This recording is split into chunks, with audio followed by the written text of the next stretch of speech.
যখন বুঝতাম না, বিভিন্ন ওয়াজের মাহফিলে বয়ানে আলোচনায় গেলে হুজুরা বয়ান করতো হাসরের ময়দানে আপনার আমার নিজের হাত, নিজের পা, নিজের চোখ, নিজের প্রত্যঙ্গ, সমস্ত কিছু, মুখ, নাক, বড়ি, সব কিছু আল্লাহর সামনে আমি বা আপনি যে অপকর্ম করছি সেটার সাক্ষী দিবে। তখন বুঝতাম না, কিন্তু আধুনিক যুগে ভিডিও, সিডি, বিভিন্ন ধরনের মাধ্যমে যখন মানুষের ভিডিও চিত্র, চলচ্চিত্র, স্থিরচিত্র ইত্যাদি চালু হয়েছে, তখন বুঝতে পারি যে আল্লাহ পাক তার স্পেশাল বাহিনী ফেরেশতাদের দিয়ে রেকর্ড করে রাখতেছেন। আমরা হাসরের ময়দানে আমি আপনি যখন আল্লাহ পাক বলবে তুমি এই করেছ, অস্বীকার করবো, তখন ওই ভিডিও চালু করে দিলে আমাদের হাত, পা, চোখ, নাক, কান সব কিছু যে সিনেমা, চলচ্চিত্র বা যে কোনো রেকর্ডকৃত ভিডিও বা ধারণকৃত যে কোনো বিষয় এখন চালু করে দিলেই সিসি ক্যামেরায় ধারণকৃত যে কোনো বিষয় আমরা দেখি, অস্বীকার করতে পারা না। তো হাতে, পায়ের, চোখের, নাকের সাক্ষী সব কিছু। এখন আমাদের বিএনপির দলটার অবস্থা হয়েছে তাই। তারা এখন ৭২ সংবিধান কেন ছুঁড়ে ফেলে দেওয়া হবে আবদালির মতো, অথচ তার আগের বক্তব্য দেখা যাইতেছে সে বলতেছে এই সংবিধান মানুষের এটা রক্ষা করে না, সেটা রক্ষা করে না, মানুষের ফাঁসি দিতেছে, জেল করতেছে, জুলুম করতেছে। এই সংবিধান আমাদের জাতির কোনো প্রয়োজন নেই, সংবিধান ফেলে দিতে হবে। ম্যাডাম খালেদা জিয়াও তাই বলেছিল, ৭২ সংবিধান ছুঁড়ে ফেলে দিতে হবে। নুরুল হক নূর বলেছিল, মির্জা ফখরুল ইসলাম আলম করেছিল, বিএনপির বড় বড় নেতারা এই সংবিধানের বিরুদ্ধে অবস্থান নিয়েছিল।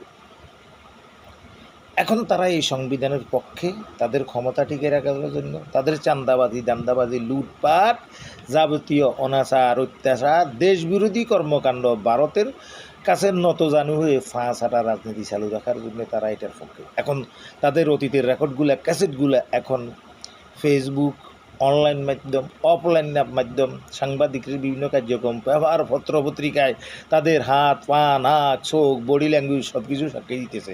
তাকে আগের কথা কি, পরের কথা কি। সুতরাং হাসরের ময়দানে এটার জন্য হইব জাহান্নাম অনন্ত, আর দুনিয়াতে হইব তাদের জনগণ পা দড়িটাই না বা নাকের আগায় হুক লাগায় জাহান্নামে যেরকম নির্কয়িকা গণপিটানি পিটাইব, অথবা পিলারের সাথে বা ওই ওভার ব্রিজের সাথে যেভাবে পুলিশদেরকে লটকাইয়া রেখা জনগণ উপর অত্যাচার নির্যাতনের কারণে হত্যা করেছে, এদেরকে এইভাবে টানিয়ে আনি খুন করে হত্যা করব, সংসদের ভিতরে ঢুকে রক্তারক্তি করে এদেরকে মেরে ফেলে বঙ্গোপসাগরে নিক্ষেপ করবে। এরা জুলাই বিপ্লব সম্পর্কে দস্তখত দিয়েছে, জুলাই সনদে দস্তখত দিয়েছে, বিভিন্ন ধরনের কার্যক্রমে অংশগ্রহণ করেছে, হ্যাঁ না ভোটের ব্যাপারে তারা হার পক্ষে ভোট চেয়েছে। এখন বলতেছে আমরা তো ওইটা জ্বরের তা আসিলে মা বলেছি, আসলে কি বরে মা বলেছি। সুতরাং এই ধরনের লন্ড বন্ড নষ্ট রাজনীতিবিদদেরকে জনগণ গদি থেকে নামাইয়া কুত্তার মতো এমন ফিটানি ফিটাইব, হাসার ময়দানে যেরকম আল্লাহ পাকে নাকের ভিতর হুক লাগাই জাহান্নামে নিক্ষেপ করিব, বাংলাদেশের জনগণ এদেরকে এইভাবে নাজিয়াল করে ক্ষমতা থেকে সরাইয়া ফিলিপাইন বা বিভিন্ন রাষ্ট্রে যেরকম মন্ত্রীদেরকে ডাস্টবিনে নিক্ষেপ করে, রাস্তায় ময়লা টানায়, গায়ের উপরে নোংরা পানি ঢেলে দেয়, এইরকম নাস্তানাবুদ অপমানজনক বিধান জানাইবে। অপেক্ষা কর শালার বেটারা, তোরা কি করতেছিস, কি বলছিস, আর এখন কি করতেছিস, সব কিছু ক্যাসেট আছে, জনগণ এখনও দেখাইতেছে। আর অল্প কিছু দিন, বেশি দিন বাকি নাই, তোদের সময় ঘুরে আসতেছে। জনগণ আসসালামু আলাইকুম, রাস্তায় নামেন। এই বেজরমা কন্ডম ছেঁড়া যারা সন্তানদেরকে ওয়াদা খেলাপকারী, মোনাফেক, দালাল, গাদ্দার, ভারতের রয়ের এজেন্ট, দেশ বিরোধী অপশক্তিকে ক্ষমতা থেকে নামানোর জন্য প্রস্তুতি নেন, নারায়ে তাকবীর, আল্লাহু আকবার ধ্বনি দিয়ে মাঠে নামে যান।